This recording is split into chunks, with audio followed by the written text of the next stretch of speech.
बिस्मिल्लाहिर्रहमानिर्रहीम। आज हम पढ़ेंगे डेटा कम्युनिकेशन। डेटा कम्युनिकेशन हमारे पास क्या है, अभी हम इंशाल्लाह बहुत अच्छी और सादा अल्फाज में समझेंगे। What is data communication, full explanation के साथ। ठीक है, फुल एक्सप्लेनेशन के साथ अभी हम इसको पढ़ेंगे और समझेंगे। ठीक है, data communication as the process of sending or receiving digital data between two or more computer via transmission medium such as a wire cable. ये व्हाट इज़ डेटा कम्युनिकेशन, इसकी जो एक्सप्लेनेशन है इंग्लिश में ये है, data communication as the process of sending. Data communication हमारे पास वो अमल है किस चीज़ की, सेंडिंग की।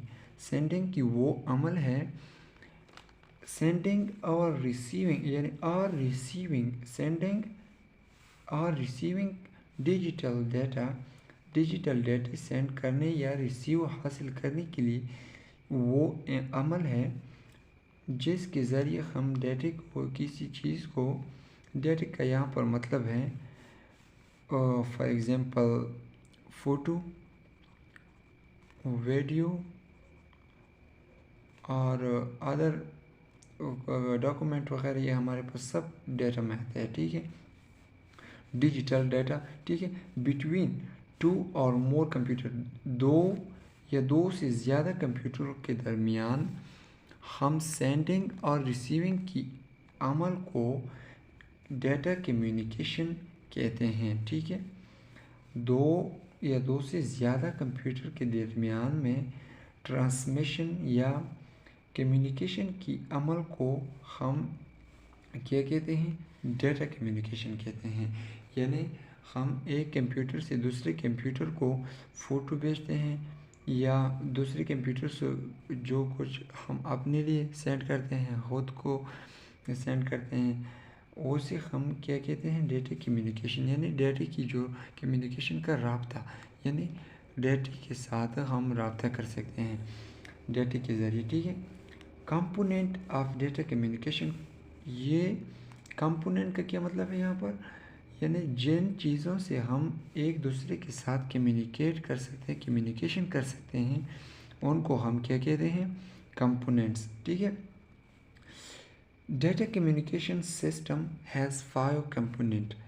यानी डेटा कम्युनिकेशन के लिए हमारे पास 5 सिस्टम होने चाहिए। ठीक है, और ये हमारे पास हैं। ठीक है, वो कौन कौन से हैं। नंबर 1 जो है वो हमारे पास है मैसेज, नंबर 2 है सेंडर, नंबर 3 है रिसीवर, नंबर 4 है ट्रांसमिशन मीडियम, नंबर 5 है प्रोटोकॉल।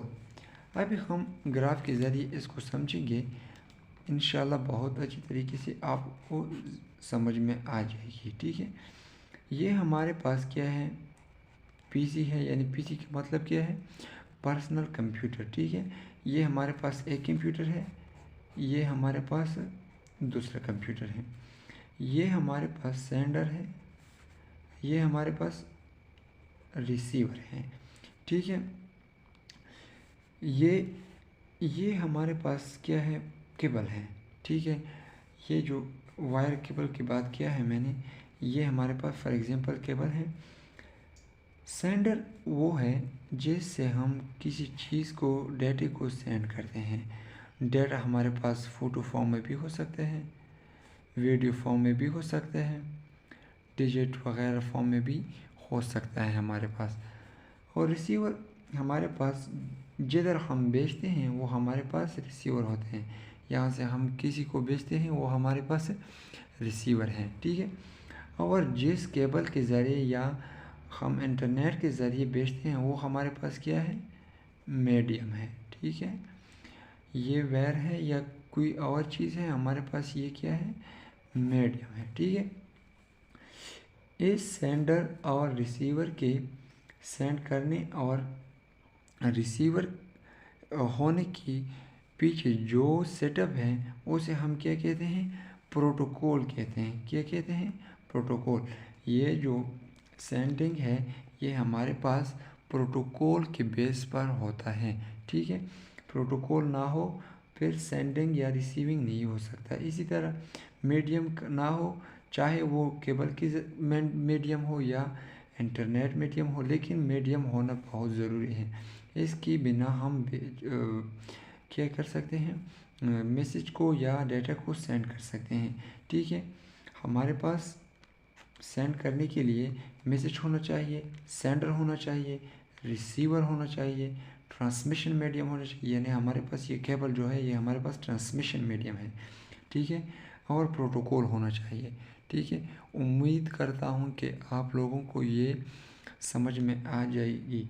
ये बहुत ज़्यादा और अल्फाज में मैंने बयान किया है। Thank you very much.